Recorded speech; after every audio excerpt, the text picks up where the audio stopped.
information. So this was suggested by Ricky, and what I'm going to be doing is going through the Rider-Waite-Smith in order to be showing the example of how to actually begin reading the tarot.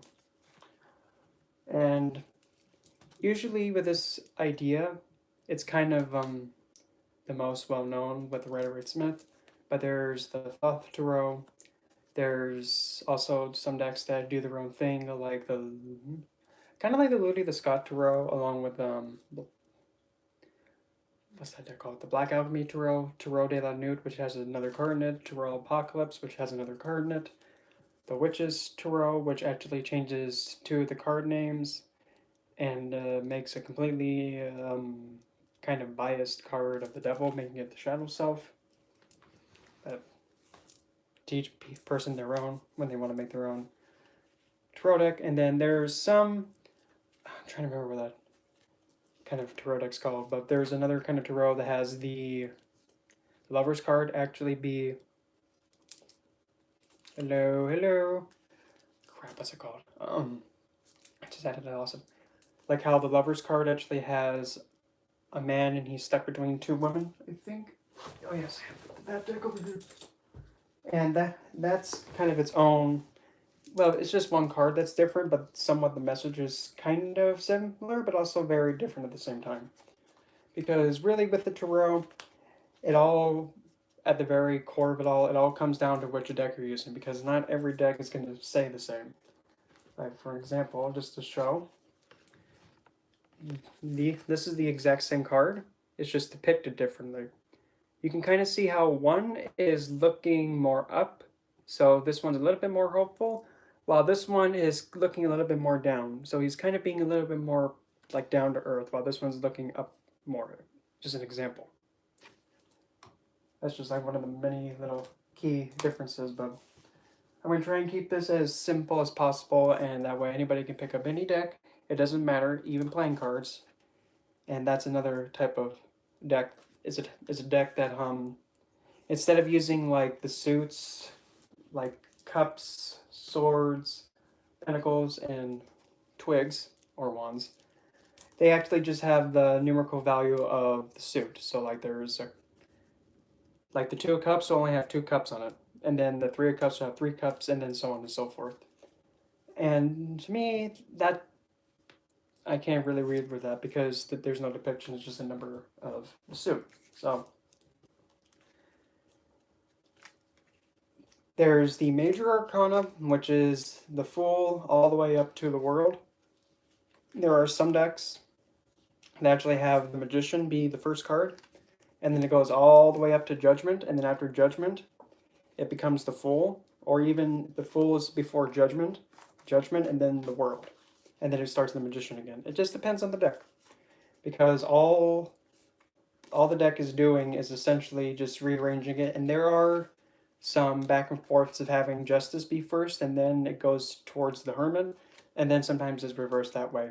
But usually, it pretty much, you just have to go with how the deck is being depicted and described.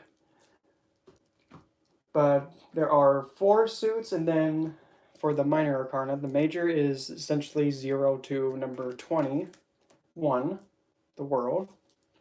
And then the suits, there are pentacles, which are earth, swords, which are air, or I like to just call it wind, twigs or beating sticks is fire, and your cups, or like your hearts, that's your wet fluid. Well, that kind of weird. So essentially, whenever a major arcana card pops up, it's essentially the essence of spirit, or like a certain part of like a spirit's journey, or like something that is very significant in your life. A card is being drawn for like the Fool, for example, is a completely limitless potential. It's optimistic, but it's also dim-witted, and it can be kind of naive as well as a little bit gullible. And having a major instead of a minor pop up The major is going to be a little bit more significant, but then again, it depends on like the spread that gets laid out. But to start, we'll go through the major, and I'm going to go through like every single card, and also kind of point out some things that maybe you, if other people that have read the tarot with some experience, they might actually be surprised that sometimes a card can mean something else, and they didn't see it. Okay, the Fool, card 0, which is a card of spirit, infinite potential. And this figure, we don't know if it's a masculine or woman or man. So it's kind of, I would have to say, it has the Mercurian energy to it. It's also, most of the time, believed it's related to Uranus, the planet. And it's essentially limitless potential, but also being naive and a little bit too childish and overly optimistic and not being practical. Essentially, the Fool. The best way to actually look at a card and read a card is find two things you see and two emotions you feel with this. I see a white dog trying to get the dimwit's attention, like, pay attention, kid.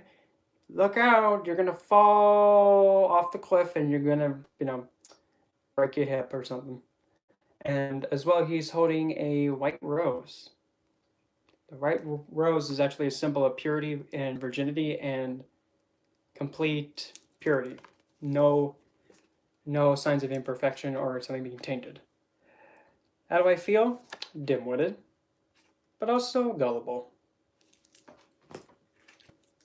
Next is Magician. The Magician is a card of having the tools. That was actually funny enough in the Fool's little knapsack on a stick. And the Magician takes those tools from the Fool, and then he actually uses them all in manifesting and having something go from as above and then so below onto the earth. Two things I see and two things I feel. Well, I see the number 8 above his head, which is actually a Saturnian number. 8 is Saturn's number because it's restrictive and it's infinite. And I also see that he's holding a double-sided wand. Yeah. And if at any time, at any point, if you have any questions about a card at all, just throw them in there and I'll catch them. And he has a double terminated wand, which is significant. Because using a staff or like a wand or like a long wand instead of a terminated wand that's like made out of crystal, it's different. Because a terminated wand allows energy to be drawn in from the top and the bottom. How do I feel? Like an adept, skillful, and content, because the look on his face is very content.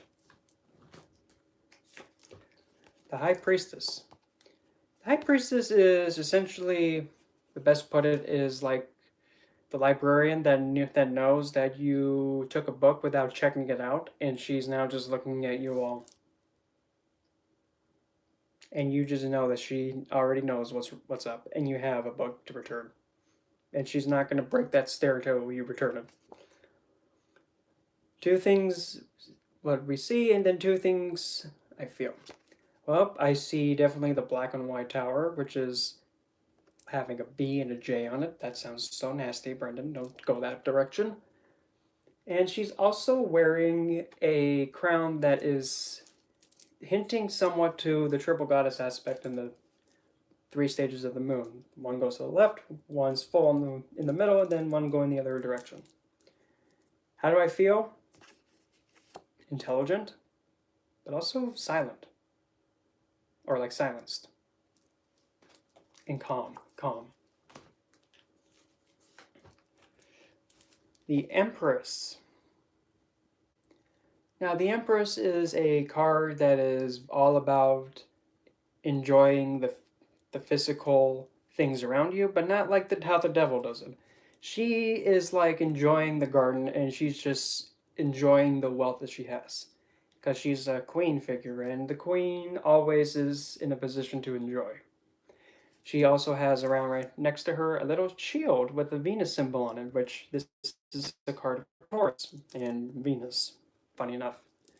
As well, this is also a card related to Moon, like the planet Moon, because Moon in Vedic astrology also sees Taurus as its Motragon or most comfortable sign to be in, but it's also where she's exalted. Two things we see, and then two emotions. Well, I see a very royal woman, obviously. She has stars on her head, if I'm correct.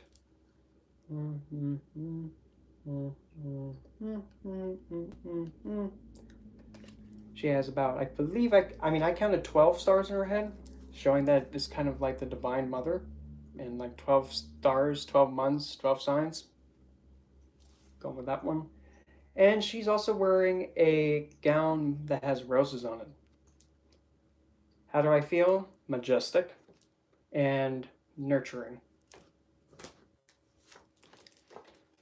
And then we have the Emperor. Not like King Henry VIII style of an emperor, but the Emperor is essentially Big Daddy. Not like a big, not Bioshock, but he's a figure that's very stern. Kind of like if you've seen my Saturn videos, he's kind of like that, but a bit younger. He is authoritative, he's the head honcho, and he goes like he has initiative. And this is a card of Aries, and you can kind of see the Aries head on his throne. But the other thing too is that he's also holding in his hands a staff, and looks like a golden piece of fruit, or is really a golden globe. Now he's not like in any movies, but two things seen and then two things feeling. Well, for one, I see he has orange mountains in the background. And usually that's a sign of having a lot of fortitude and being like secure. And I also see his staff looks like a kind of like an ankh-shaped apparatus. How do I feel? Intimidating and aggressive. Oh, I'm gonna have fun with this one. Oh, by the way, here come. If you know my Hierophant video, you would probably know what's gonna come next. Oh, it's the He Who font. Okay.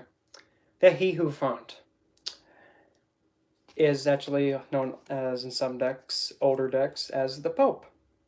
Yes. You can see that he's dressed in his typical Pope attire. He has two balding men in front of him, two disciples. He also has two keys below him. And also, he has on top of his head a very shiny crown, and his hand over here, the one without the stick in it, it actually looks like he's doing a mudra.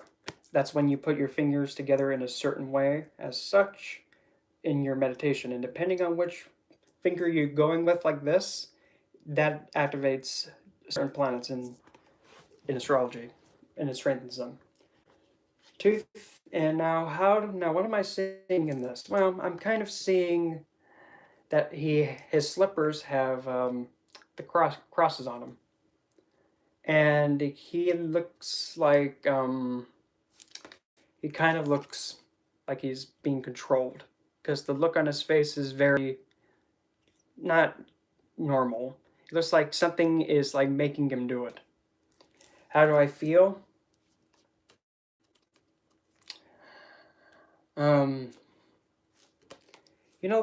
Like impersonating, if that makes sense. But not impersonating like actually like pretending to be someone, but like the idea of like in India when someone says, "I'm a guru, notice me, I'm smart, I'm a guru." No. Whenever somebody's like that anyway, that's not a guru. And kind of like arrogant.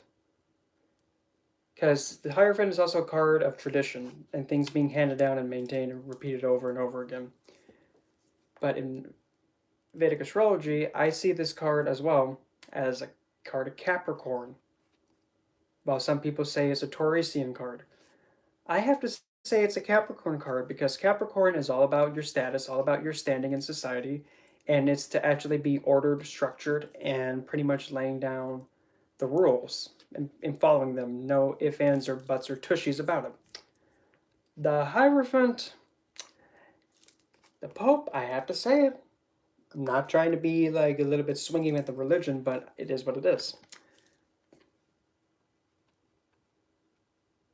Of course, you can. Most definitely.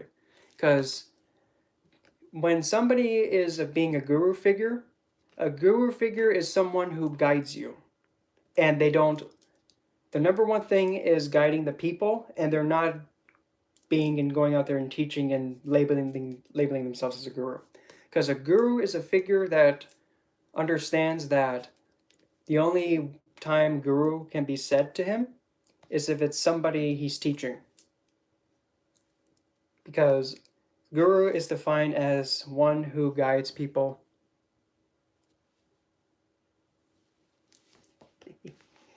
Hey, absolutely nothing wrong with. Actually, that's actually the best moon to have. A Rohini moon in Taurus. That is the most beautiful moon because moon's in her chariot, and that's coming up pretty quick. But I see this as a Capricorn card because his status and his standing in society is all by status, and he's going by religion just to get a status. He's teaching just for a status. And this is also the 10th house where everybody can see you. Capricorn is also the original 10th house where everybody can see you. It's the highest point. And he looks like he wants to be noticed. Guru does not like that. Guru instead is like, I want to teach. And I want people to come to me. I don't want to be where everybody can get to me because he's very selective. Next is the Lovers. Now, this is a funny one. We have an Adam and Eve figure, and then we have an angel figure above them. And funny enough, this depiction has a snake kind of like whispering in the woman figure's ear. And on the other side, the tree is on fire. But what's even more interesting is how she is looking up at the angel, and then the man figure is looking at her. And then the angel figure is trying to be like, calm down, you two. Let's try and talk this out. And then she's kind of just like with that expression with her hand, like, really, dude? Really? Really? Okay. So in this depiction, we can kind of say this. How do we know that maybe this could be Lilith? And this is like God himself. And then there's Adam. And how that situation of Adam going to God and being like, God, she's not letting me sleep with her the way I want to. Can you help me? Then he comes in saying, you better submit to him. And now she's just all, really, dude? Why are you, what is wrong with you, dude? Why are you advocating rape? I thought you were supposed to be Divine 11. What's wrong with you, dude? Oh, looks like you're not really the sweet, loving guy after all, since you're advocating rape. I'm out. Nope. Toodles. It can possibly hint at that. But specifically, the Lover's card is having two coming together and overcoming obstacles to have divinity form. It's a card of Gemini. So, two things to see and then two things to feel. Well, first thing is, well, funny enough, kind of challenged, and also as well as unionship. That's us trying. I feel like unified with us in some way, shape, or form. And also the angel's head is lit on fire, and also that tree, and also if you look right there, you can kind of see like a little bit of that plant being burnt. But also keep that in mind when we get to the Devil card. And then the Rohini moon, the chariot. The chariot is related to the zodiac sign Cancer. In this depiction, we have two sphinxes, a black one and a white one, and they're monochrome in color. And they both have a face of like, I hate this place. And then there's a charioteer in the stone. It's kind of making me think that did he just get, stone, like stuck in cement? Because I don't see this vehicle thing having any wheels. Up in the background, I see him, there's those big yellow things. So and he also has above him the stars. And specifically, that's a symbol of, since the moon is pretty much visible only at the nighttime, that's pretty much a good representation of how you can only see the moon and also the stars and how it's related to Cancer. It's also the sign of the Divine Mother. Okay, let's see. How do I feel? Hong Kong Fooey face first, charging like really going a little too fast. Way too fast. And also having like complete what's that called? It's working is like being in sync. Like everything's going together as it should go. Next is strength. Now strength. Oh, I gotta get a drink. Strength. Strength is a card that people say is related to Leo. I think something completely different. Strength is a card. Oh, there's Tammy. I'm talking about the tarot and actually giving some pointers on each card. Kind of just like how Kellyanne had her 10 like her 10 video series on learning the tarot. I'm actually going Hong Kong all in with it. So strength is a card that's actually taking something like the ego or something and trying to have more self-control and like, hold on a minute. Hold on, you bad kitty. You're flaming too much. You gotta have that mouth be shut. And the lion is a representation of somebody's ego and being like trying to be all like, oh, I'm more valuable and I want to be noticed and people need to notice me. And the woman figure, funny enough, is also the sign showing the sign of Virgo because it's a woman in white. And also up here you see that she has the number 8 above her head, just like how the magician does. Two things seen and then two things felt. Okay. Well, she's also wearing a belt made of vines and ivy, showing also that's a plan of restriction. But also, the lion is not really being like overly defined. He's like, fine, in his being silenced. Planet-wise, I see this is a card of Saturn. Makes sense, doesn't it? The woman figure is telling the ego to stick it and cram it, which is another Saturnian quality. And also the number 8 is Saturnian too. How do I feel? Restricted, as well as disciplined. The Hermit. This is a card of Virgo, and while I'm thinking about it, some people say this is a card of Leo, but zodiac sign wise, I don't really, it's kind of conflicting between Virgo and Leo, because it can be either one of those two, based on just the Rider-Waite-Smith, because it's different. Now, the Hermit. The Hermit is a figure that's an elderly person. He has a lantern and a walking stick, and he has his head facing downward. And it looks like he's walking in the snow. So the Hermit is a card of solitude, looking within, and then trying to use the intuition to guide you, and allowing the lantern of the intuition being the guiding force. Do things I feel about the Hermit? Pretty much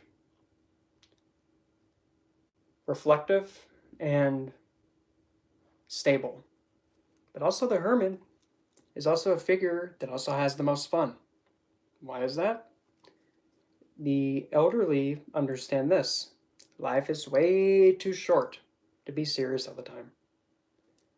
Once in a while, have fun. It's true. The Wheel of Fortune, just like the game show, but not really. This is an indication that the supernatural forces like divinity is in play and they're moving things along.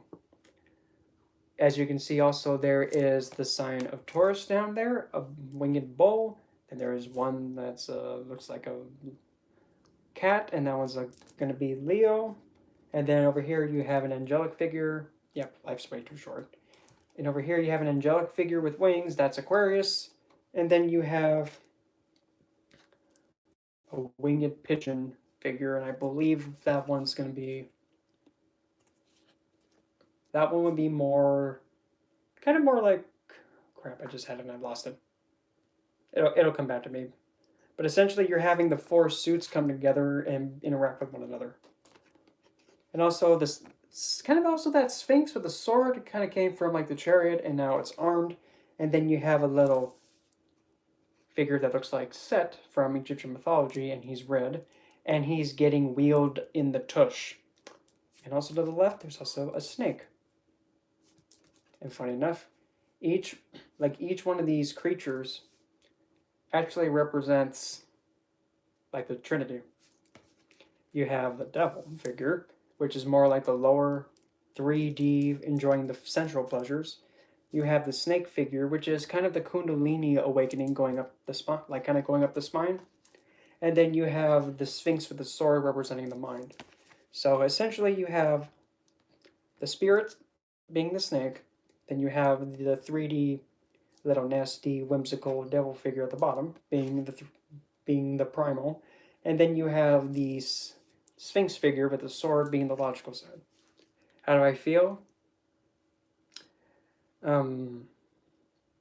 Intervened and progressed.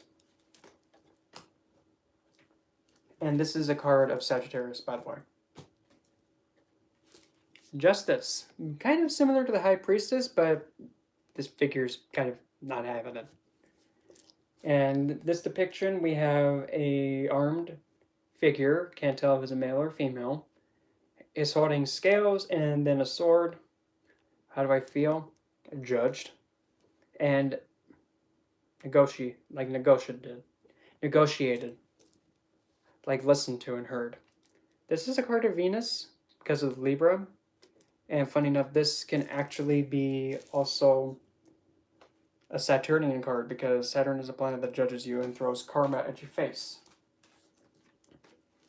Here comes a good one. He who is hung most. No, don't think like that. The Hangman is usually seen as a card that makes people go, I don't want to get this. But no. Because funny enough, the Hangman, yes, he's in a position where he's stuck. But usually when you're stuck in a position, there's only one way out of it. Change your perspective. And now if you see, there's the yellow thing about his head. That's the sun. Funny enough, that is the sun. And whenever you see in any kind of art or any depiction of something, if it has this sun around it, that is a symbol of enlightenment. Pretty much become aware of the surroundings and knowing of something that's not normally known. So even though he's upside down, changes perspective and he's like, aha, I see. As well, if somebody gets this card, they may be restricted in the physical, but mentally they are completely open and agile. When it comes to a zodiac sign, I can't really say because this can be considered either like Scorpio. Some say Pisces, but I'm not really feeling Pisces with it. But and then the one that everybody goes, oh no, Death. Okay, Death. A lot of people will think that, oh, somebody's going to kick the bucket. Who's going to kick the bucket? If you look, you can see a king figure being trampled on. And then there's the he who fought trying to bribe Death to be like, please don't take me. It's not my time yet. And then Death just doesn't care. In this depiction too, you have a child there kind of holding a thing of flowers just all, uh-oh. And then a woman figure just going, oh, lordy. But also in the background, if you notice, there's the towers for a card that's going to be coming up and the sun setting. Sun is going down into the west. And whenever the sun's going down in the west, it's getting weaker and it's getting darker. That being said, two things I feel: transformed and pair of life. Ooh, that's actually pretty good because when you have the energy of Death around you, that shows that you're really wanting to transform yourself if it's on you. But, you know, that's kind of the higher way of looking at it. But because ultimately, death is all about transformation. It's taking one thing from one state to another. Here's a good example. Okay, somebody's alive and now they're dead. Okay, whoop-de-whoop. Somebody is dead, but they're being remembered, brought back to life.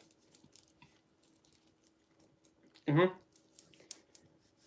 you're thinking about how can death do that to someone, bring them back to life? Well, if somebody's dead, but then you remember them, you're making them come back to life in your memory. They're alive again in your memory and your thoughts. That's how they're alive again. There's a belief about the third death, and that's what the Latino people believe in Mexico, I believe. If I'm wrong, hit me upside the head with a blunt object, please. But that's the idea of the third death. Once you have been forgotten about, that's the last death. And once you hit that point, you're lost forever. That's why it's very important to make sure that all the grave sites and all the cemetery places are looked after and cared for and not messed with. After death, we have temperance.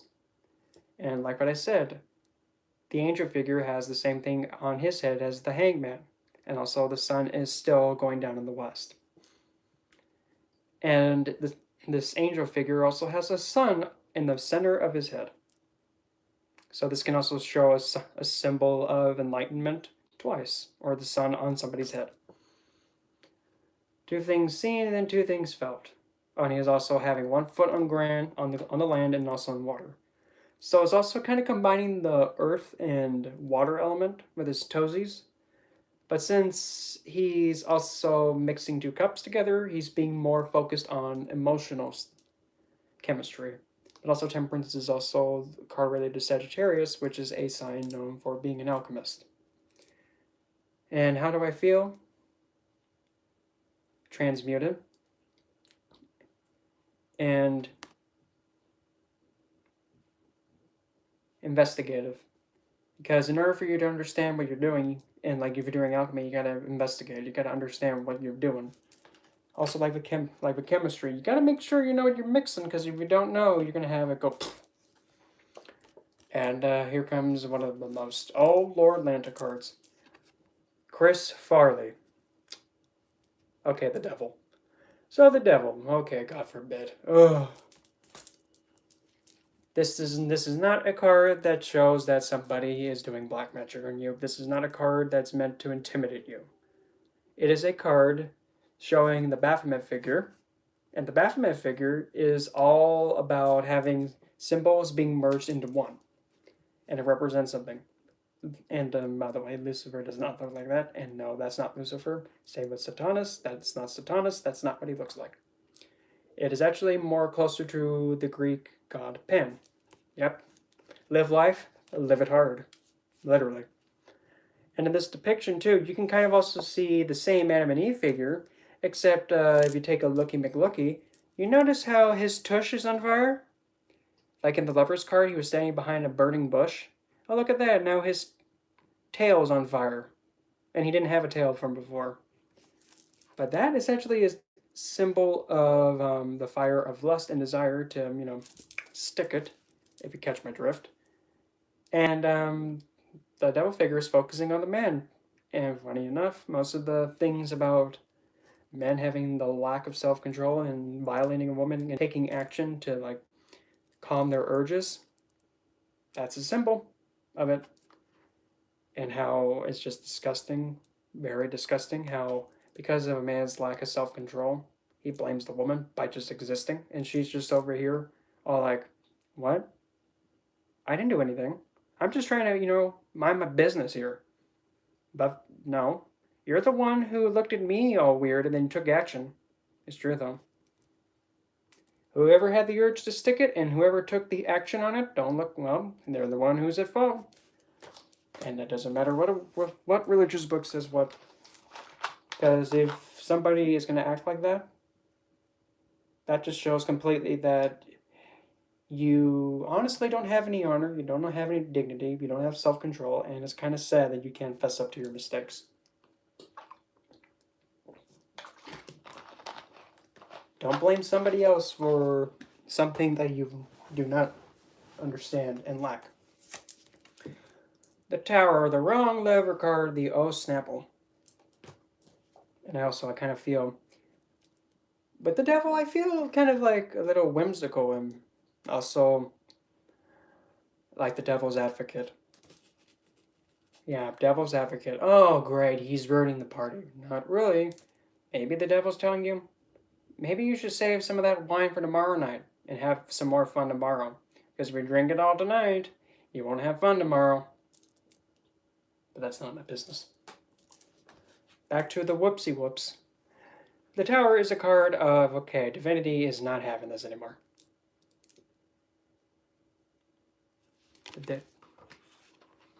Yeah, but I know it's quite the honker. Well, it's not that big. I think that's like a 1 meter. But the Tower card, yeah, it's when Divinity is having enough of this BS and now they're knocking your stuff down. But the good thing is, since it's the top of the Tower getting zapped, of all the cards, of all the places, and the inside is being burnt, that's the foundation is still going to be there. The top and up until the first window, like right here. Yeah, above all that, it's going to go down. So usually people see the Tower as like, oh, well, that didn't work all the way. Now we're back to square one. Not really, because you can see up until the first set of windows, probably up to there is going to fall. And then you're still going to have a good foundation to rebuild it again.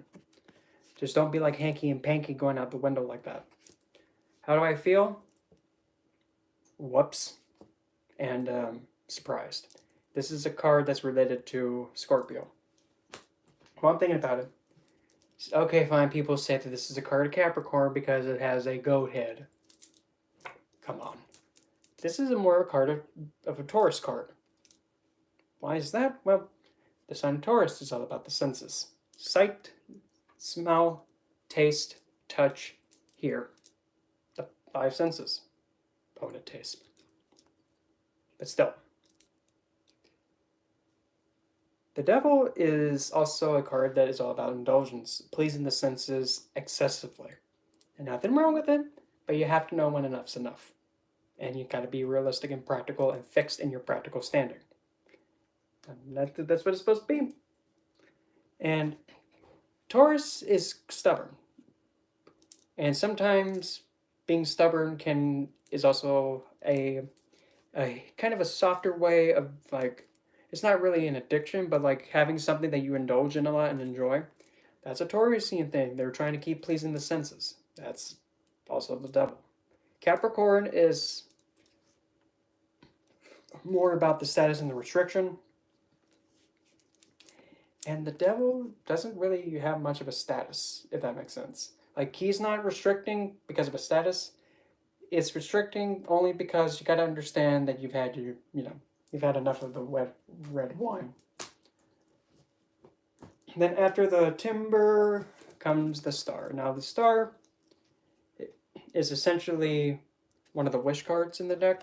It's related to the sign Aquarius because it shows the woman with 2 water urns, one being poured into the water and then onto dry land. How do I feel with this card? Restorated and rejuvenated. Now, remember the Death card. There's those 2 buildings again, and then we're at the Moon. This is a card related to Pisces and also Cancer. Why Cancer? Moon owns the sign of Cancer, and well, this is the Moon card, so it's a Cancerian card as well. So it's our crustacean right there. And you have 2 canine figures howling at the moon. And how do I feel? The need to see without my eyes, or listen to the intuition, and be in a state of being calm. The moon is not really a malefic card and not really an intentionally negative card, because that's not how I read them. The moon is a card that you need to be relying on your feelings more than your 3D senses. You have to be more in tune and seeing without your eyes, metaphorically. You can't really rely on what's in front of you. You have to really feel around. It's not meant to be a card of like bad luck or scary or secrecy. It's just that you have to be more alert and you have to feel in the situation. And we have the sun. Yay, the happiest card in the deck, as believed. We have a nude kid going cray-cray on a pony, and the pony is not impressed. And then in the back we have a sun with a pretty weird-looking face on it. And he's also having a orange flag with him. This is actually related to the sign of Leo. And let's see, two things that I can feel. Out of control, because the kid is not really holding on to the horse that, well, too, like being overly optimistic, but also youthful, playful, and abundant. Next is judgment, or like the wake up, kids, wakey, wakey. What? It's time to get up. Time for you to be tested to see if you're ready to move onward. And now even like they're just like, really? We were just sound asleep and now you woke us up. Thanks, Gabriel. Well, at least in this depiction, he's actually blowing the horn the correct way. Well, in the, the Heaven and Earth Tarot, it's Gabriel, and he's going like this. Like, Gabriel, you're sticking it in the wrong hole. Come on, dude. It looked like Yoster just woke up because he has like bedhead in that depiction. Now, the Judgment card is actually a card that's all about being tested or something from your past coming back again and being restored and challenged again and to see if you learned the lesson. Judgment, funny enough, this is where it's going to clash, is a card of Venus. How's it a card of Venus? If you've seen my other videos about Venus, and also the one about Lucifer, Venus and Lucifer make the dead walk again. What is Judgment doing? Making the dead come back to life.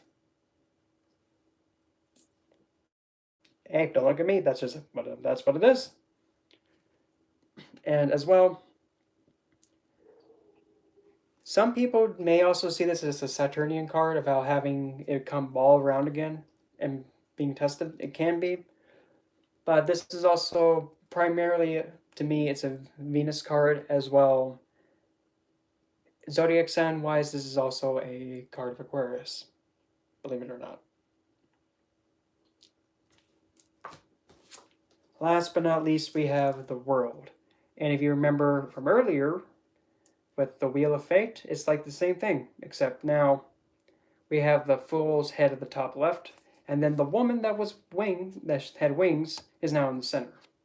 You have the Taurus at the bottom there, you have Leo there, and then we have Garuda head there, and then man head on the other side. And this is a Saturnian card because it's restricting. It's restricting her in that state of having two wands. And having the two wands is showing that she has mastery of both the above and below. And also the color violet is also a card of, a color of royalty, and she's actually she's actually wrapped in it, and she's actually in a state of blissness. And usually this is a card showing that something has ended, so then something new can begin, and then that's when the next Fool comes in. And with the World, it can show that something is going to the next stage, and I kind of feel whenever I see it, it's like, okay, the World. Looks like it's the last sentence, or like completed, and then new, like laying the new foundation, if that makes sense, as the feeling. Now, the suits, okay. What I'm gonna do is actually do the court cards first of the suits, and then go into each of those suits specifically. And I'm gonna go through each one of each page, each knight, each queen, and then each king, because there's a certain way that I want to go about this. Okay, we're going to start with the kids, the pages. Okay, let me get these stooges real quick. Okay, so first, the pages. The pages are usually seen as a messenger, or the most youthful of their suit that they're in. As an element, pages are always, or princesses, they're always going to be earth. And earth is the primary element in all the pages because they're the most closest to the earth, they're the most youngest. Now, when it comes to like a court card for like a significator card, you can use pages, you can use knights, you can use queens, you can use kings. You can do as you please, and you do what makes sense to you. You can use the book, you can use books and other people's guidance and what works for them to kind of craft your own. But the pages, they can be used as a significator card, and if that's not how somebody likes it, well, don't try and restrict some other people's way of using the tool. So the Page of Pentacles of all the pages is the most comfortable because he's earth and earth. So usually Page of Pentacles, you can see somebody wanting to be more down to earth and more practical about relaying a message, and they also want to hone their skills more. This can also show possibly a figure that's very youthful, like a child, but they're also very down to earth and responsible. And they kind of want to take up a skill or craft that, you know. Page of Cups, that is water and earth. So then you get pretty much moss. No. Earth and water, that shows the mixture of the two feminine energies, and then you're actually getting something that can sustain and make life. And usually the Page of Cups is kind of like the cheesy, cheeky, cutesy, like, oh, you're so cute kind of a emotional like interaction. And usually Page of Cups is very imaginative, because since he has a fish coming out of his cup and he's looking pretty, you know, entranced by a talking fish. I hate fish. So this can also show like a very cheap cupcake like love message coming through to you. Now the Page of Swords, this is earth and air. And the Page of Swords is usually seen as one that's pretty mature with their communication, and a child wielding a blade can be very dangerous because they don't know how to really use this thing, and they can really hurt someone. But also, since there's some clouds in the background behind him, and all those clouds are like kind of influencing him in some way, shape, or form, he may not be able to see the most clear, if that makes sense. He's also looks like he's on guard, like he's ready to go and just shank someone, if that makes sense. Like he's like, if you come near me, I'm not going to be afraid to stab you. Don't make me do it. I play Legend of Zelda. I know how to stab people. Don't make me do it. And now the last one is Page of Wands. That's earth and fire. Earth and fire are the opposing energies, so they conflict.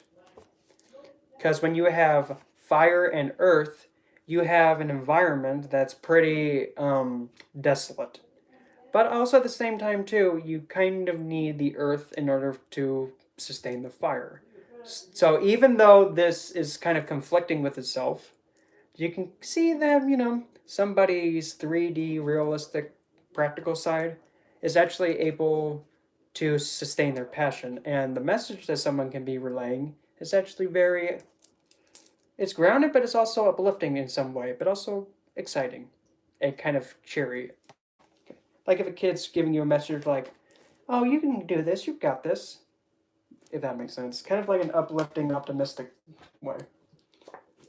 Next we have the Knights. Now the Knights is essentially, it's going to be, well, it depends on which way you're going to go at it, because there are some that say the Knights are air, and then the Kings are fire, and then it's the Kings that are fire, and then the Knights are air. It gets those two backwards, or switches, but it depends on the deck. Knight of Swords, that's air and air. Because a Knight is going Hong Kong fully face first, and in air, he's going 100 miles over the speed limit.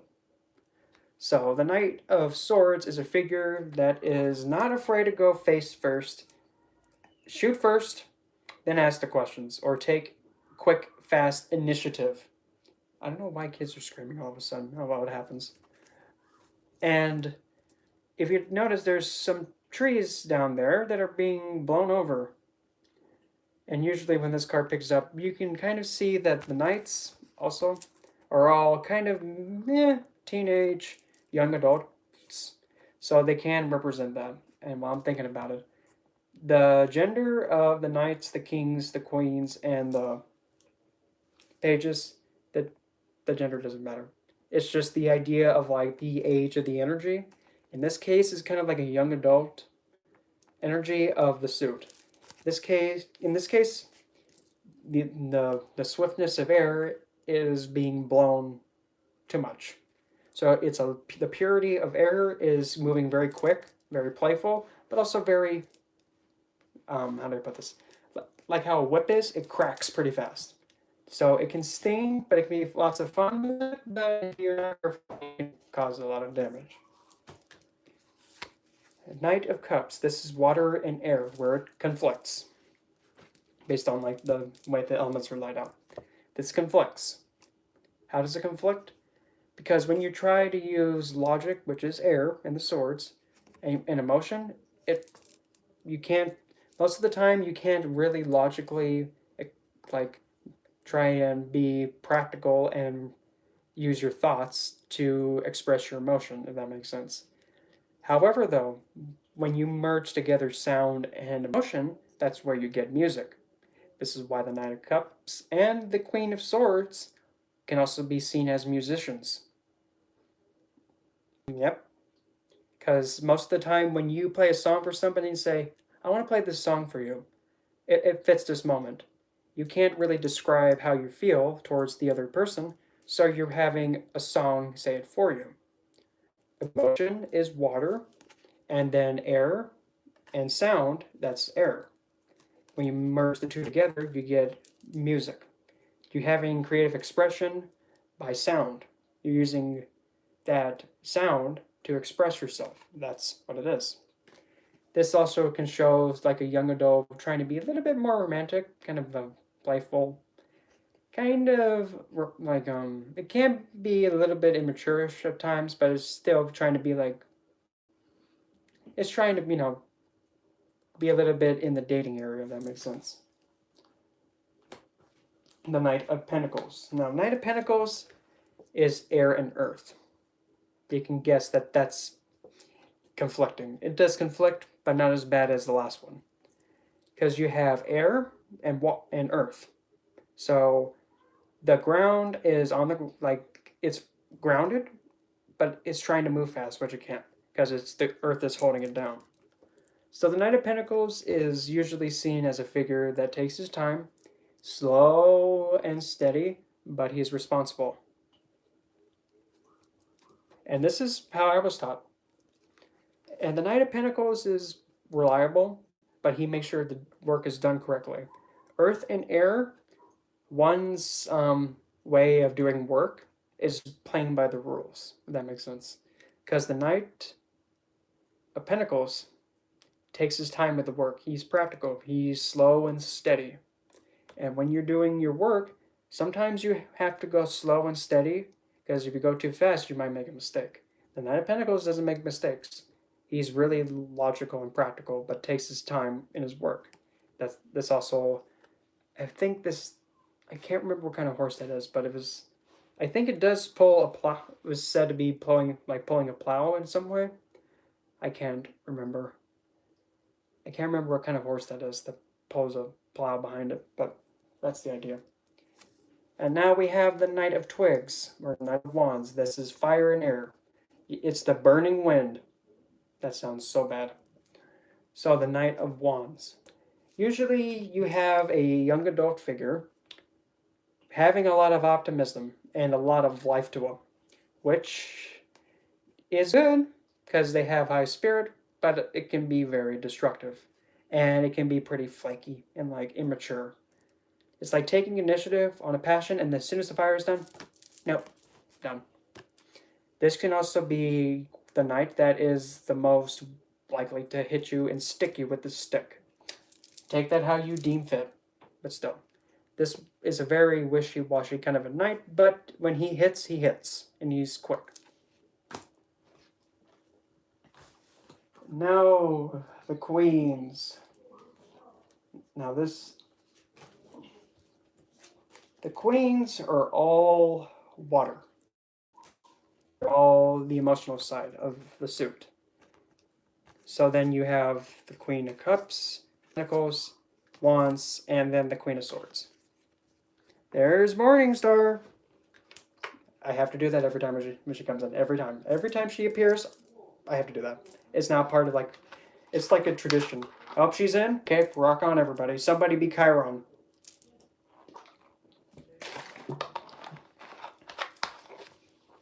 No, the queens. I'm gonna save my favorite queen for last. We're gonna go with the Queen of Wands first. Okay, so now you have water and air. No, water and fire, which makes, funny enough, steam. So the Queen of Wands, the water energy is getting a lot of enthusiasm and a lot of, heat. So one's way of emoting is inspirational. And I like to call the Queen of Wands as the cheerleader of the deck. She's the queen that kind of is like the inspirational one. She likes to make sure everybody's uplifted. She doesn't like things being too blah. And she also has a little black hat. And being a queen of fire, she knows how to inspire anybody. But also, if it needs to be done, she can correct them with her beating stick. The Queen of Pentacles, again, just like how it was the Page of Cups, now it's the reverse of that. However, the Queen of Pentacles is water and earth, a nurturing kind of an energy. This energy has a lot of nurturing and feeding and caretaking to others, but also at the same time, it's also practical and knowing enough when to stop nurturing others and to nurture the self and put itself first. And this is a card of usually, most likely, most of the time is Taurus, because Taurus is a sign that is fixed and it likes to nurture and provide for the senses. This is actually one of the good ways to actually have the mixture of the energy. Water and earth, giving that energy of pretty much nurturing and caretaking and providing. And now we have Her Royal Majesty, she who is not having it, the Queen of Sass, Queen of Swords. I absolutely love her because she doesn't put up with BS. And in some decks, I have seen a Queen of Swords do this. Literally. Literally, just flip off whoever is making her mad. She just does not care. And just like how it was the Knight of Cups, we now have water and air again, and that does conflict because it's opposing elements. However, though, when it comes to the Queen of Swords, since it's primary water and then secondary air, you actually have somebody pretty. Oh, well. Well, now that I know, okay, good. But usually with this queen, you notice how her. I don't have a sword or somebody to brandish nearby, but this queen is going straight up.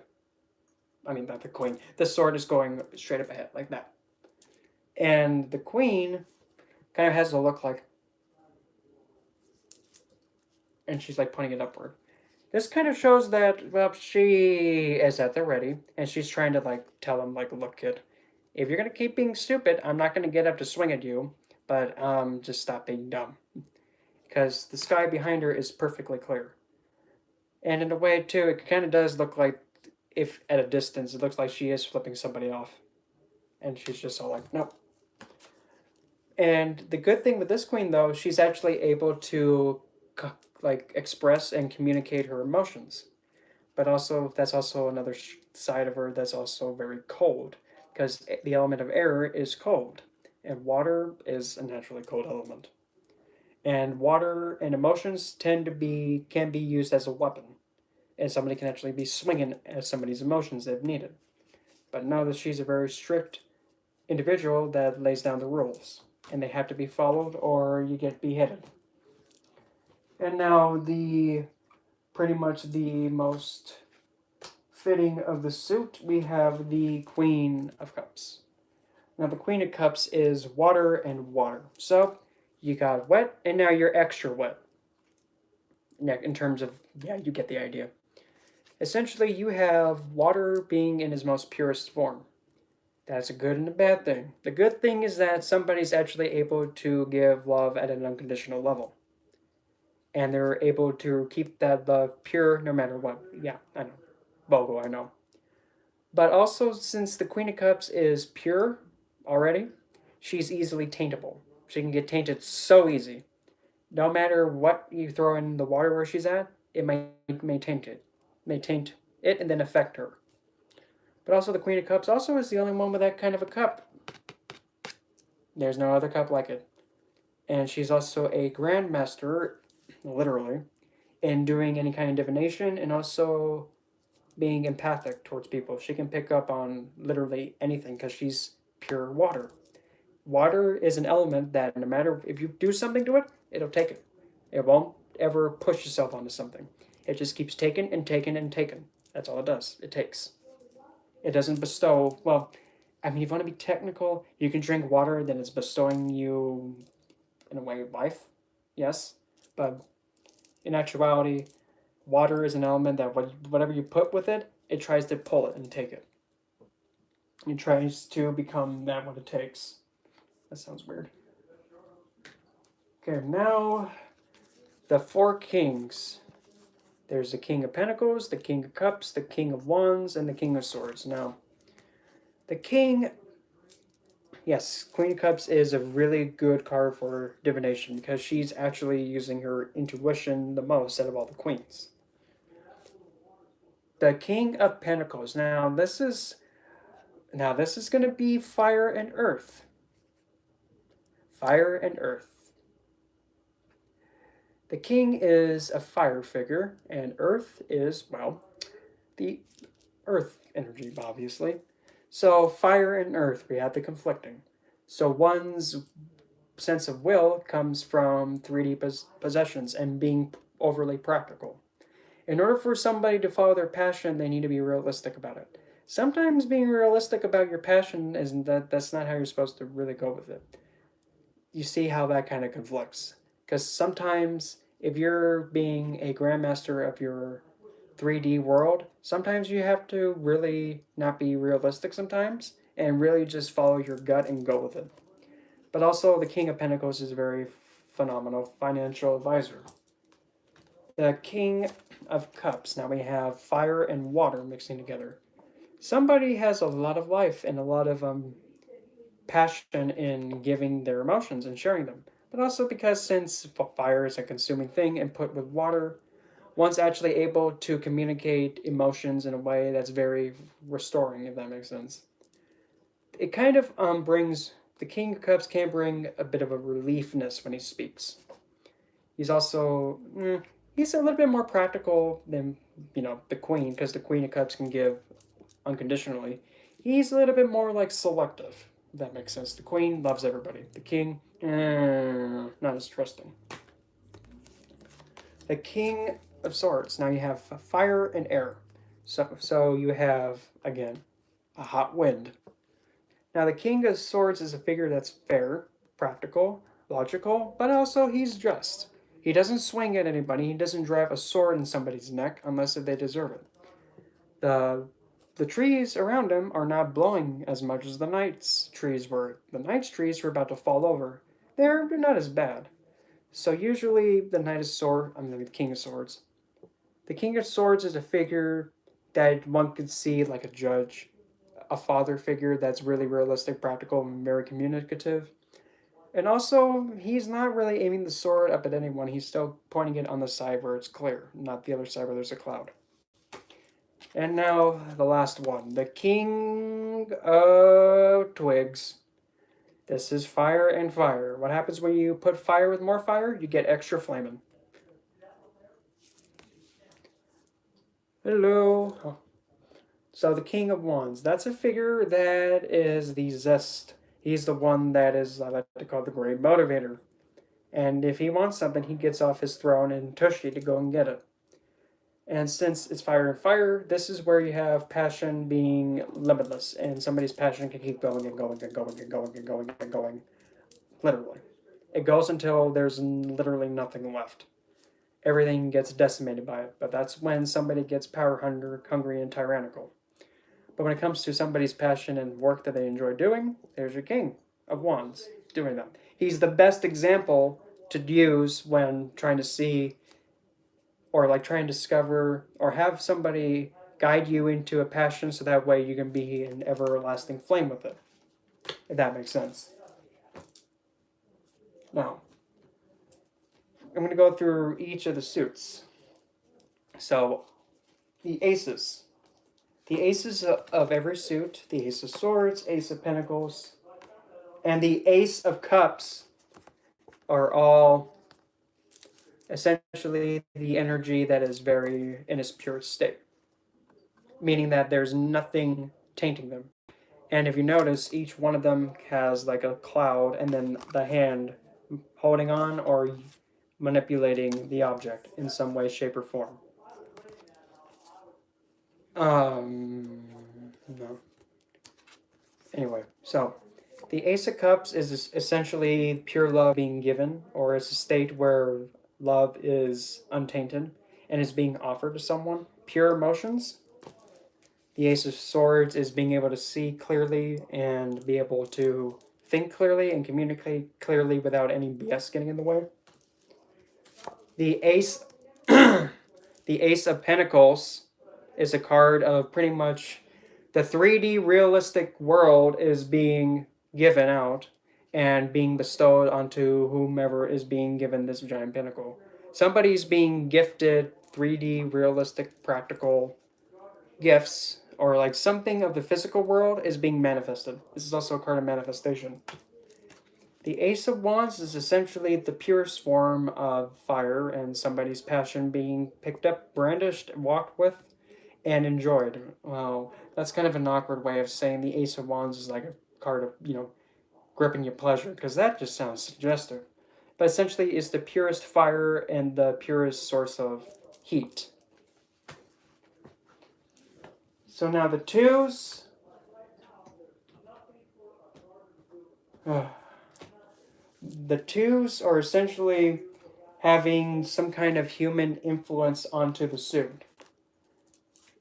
And there's another of the aces, so there's two of them. The Two of Cups is the two of having an equal exchange between one another.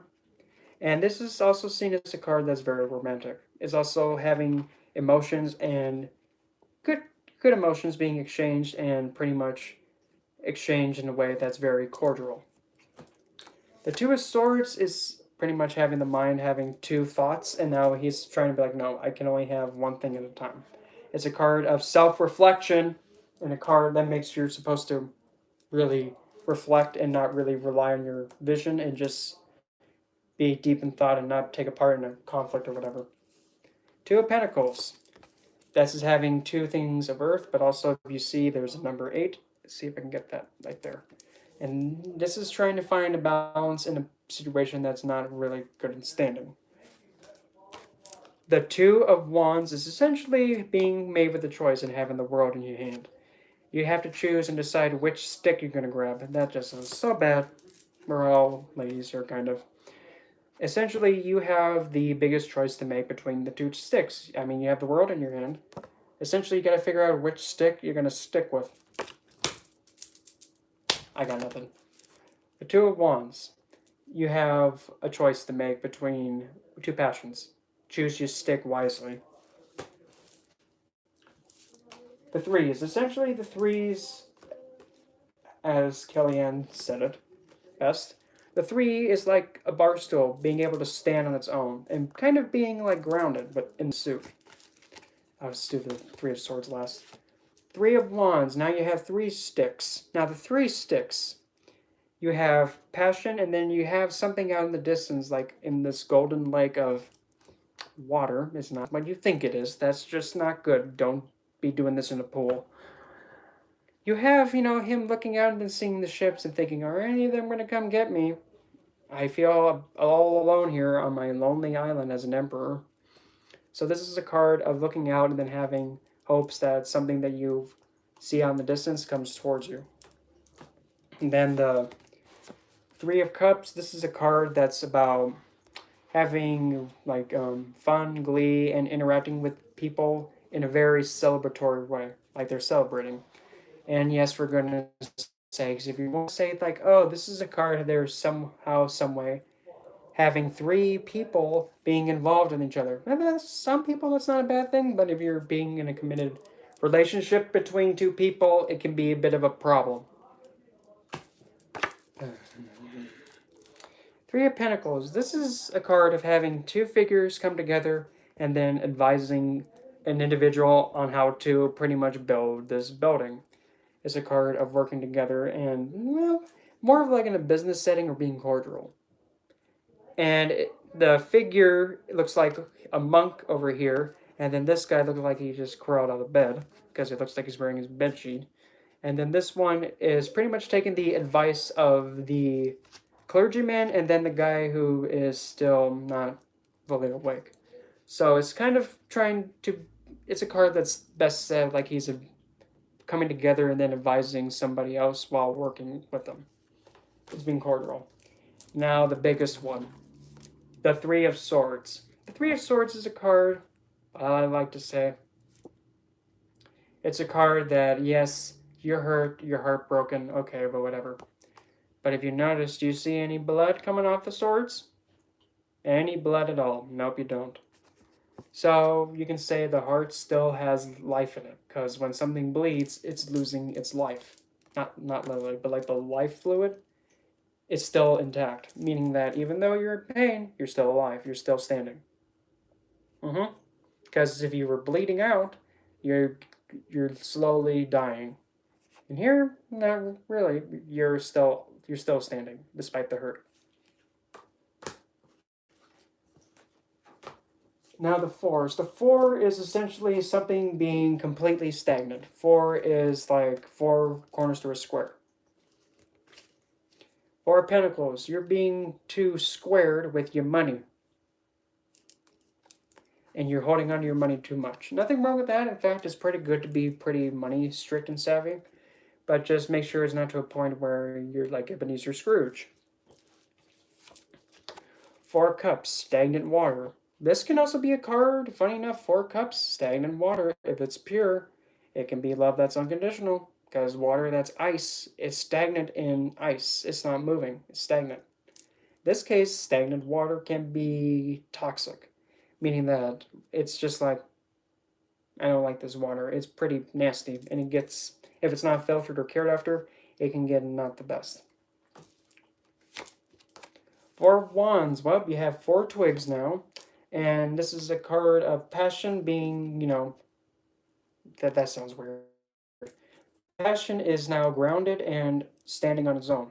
It's like building, like one of those things that you put up when it has like the draping thing. Yeah, it can kind of be like that. Kind of like having a roof over your head and celebrating for it. And besides, there's also a tower in the background. That's also one of the marriage cards too. Four of Swords, in thoughts and brain activity, is stuck. So this is a card of restoration, recovery, and also being at peace in the mind. But also, the crypt is opening. Just a thought. And now the fives. Usually people see the five cards and they think, oh no. Because, yeah, canopy, that was the word. Usually the fives, that's when the security of the square gets compromised. Five of Wands, the card I like to call everybody get together and start beating the heck out of each other. And then this depiction, it could be instead, five kids playing with their twigs. The Five of Wands. It can be a card of conflict, but also competition and challenging each other. Challenging isn't always malefic. It can always just be a test. Five of Cups. This is usually a card of grief and sadness, but also at the same time, it's also a card that can hint at maybe, look up and really take a look at the perspective you're in, and then you can come to see that, oh, I still have 2 cups of blood, because the fluid coming out is red. Awkward. Five of Swords. This is a card where somebody is letting their ego getting all over the place. Somebody is too vain and too, I won. No, don't be like that. Five of Pentacles. This is actually one of the best love cards to have. How is that loving? Looks like the poor guys are like freezing to death. Yes, but that's the point. You have one figure in the front with his head down, sad and depressed. Then you have another figure right behind him, like pretty much next to him. He's crippled, but he's still running at almost the same speed, if not faster, than the person that's in front of him. So this shows that the bond between someone and you may actually have an idea of like that other individual who's behind you is not leaving your side, even though they're crippled. They're sticking by you through the worst of it. And even though he's huffing and puffing a little bit, this person may be suffering worse than you, but they're not going anywhere. They're taking the stress alongside you. Next is the six. The sixes we have, there's the Six of Pentacles, the Six of Swords, Six of Cups, and then the Six of Wands. The sixes are essentially the number of the Divine Mother, and pretty much something being restored and nurtured back to health after, the fives causing havoc. Six of Pentacles, this is when those two figures that were running are now being bestowed a fair and practical amount of financial security. Six of Swords, essentially you're on a boat and it's actually going from times of shaky waters and overkilling emotions to a more peaceful environment and moving out of it. Six of Cups, emotional and nostalgic memories are being brought back to the front, and it's very childish. The innocence of emotion is being restored. Six of Wands, you have won the Mortal Kombat tournament from the Five of Wands, and you are running on a pony in green. And you're celebrating, and everybody else is waving their sticks like, yes, he won! Now, please make sure that guy Shao Kahn don't come back. Now, the sevens is when things can get a little bit back to overwhelming again. And the Seven of Swords is when somebody is trying to be a little bit too sneaky McSneaky and may actually also, who knows, maybe that sneaky figure is actually leading the way for the eights. Because he's only leaving two swords left to use for whoever comes this way.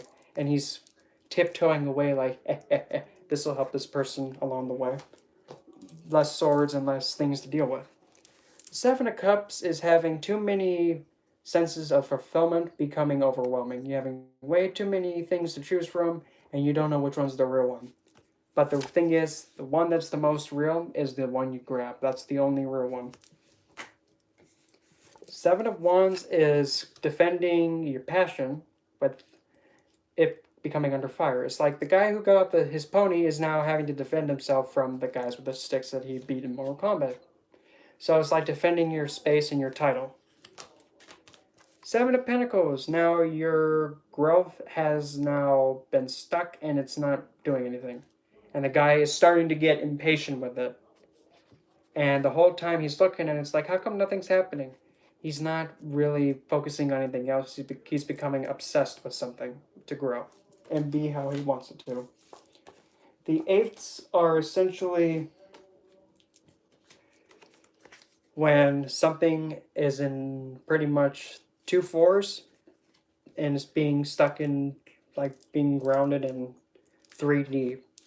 The Eight of Swords is when thoughts become restrictive and you can't really move or think properly and you're in a state that's restrained. Eight of Pentacles, you're working and you're staying in a state of work and continually putting out more and more and more that you can until your shoes fall off. Eight of Cups, this is when you decide to be leaving behind something that used to bring you fulfillment, but there's something more along somewhere else. And even the moon is a little bit sad there in the distance. Eight of Wands, having 8 twigs coming right in your face and going Hong Kong Fu, you better pay attention because they're moving fast. This is also a card related to being called the Twigs of Love. No, it's actually related to arrows of Cupid. the nines. Now the nines is essentially the almost completion of the suit, is showing that there's one last thing that needs to be achieved. Nine of Pentacles. This is a card of having self-confidence, self-assurance, and self-worth, and self-sustainability. Nine of Swords. People think that, oh, good Lord Lanta, having nightmares, night terrors. Go, Lord Lanta, I can't sleep, I'm too depressed. Okay, let's make this positive. Nine of Swords. Somebody is instead really grateful and thankful that they're able to live another day. Because why else would you be crying like that? Pretty much sobbing and moping and giving immense gratitude for something that saved your life. Nine of Cups. Essentially, this is another wish card. Complete contentment and happiness for having what one needed being fulfilled and sought to fulfill. Nine of Wands. Essentially, somebody is wounded and they're overprotective of themselves and they don't want anybody in there. But they're still taking a stand if it needs it, but they're more cautious than active. Last but not least, the Tens. And after this, I'm going to be finished and I'm going to be taking a drink and a break because I've been talking like all day.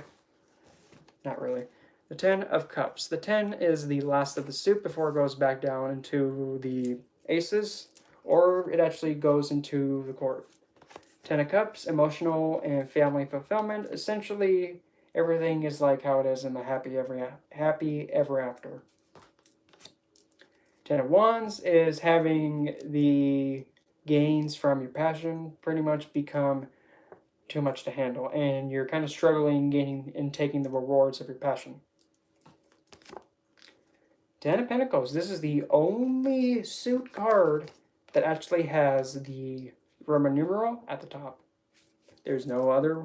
Actually, instead, it's kind of, how do I put this? It's the only one that actually has like this little border. There's no other card in the minor arcana that actually has a border like that. And it's the only one like that. Anyway, Ten of Pentacles is essentially 3D material fulfillment, and it's also laying the foundations for the next generation. Because you have an elderly man right there, and then you have two figures back there, and they're enjoying one another.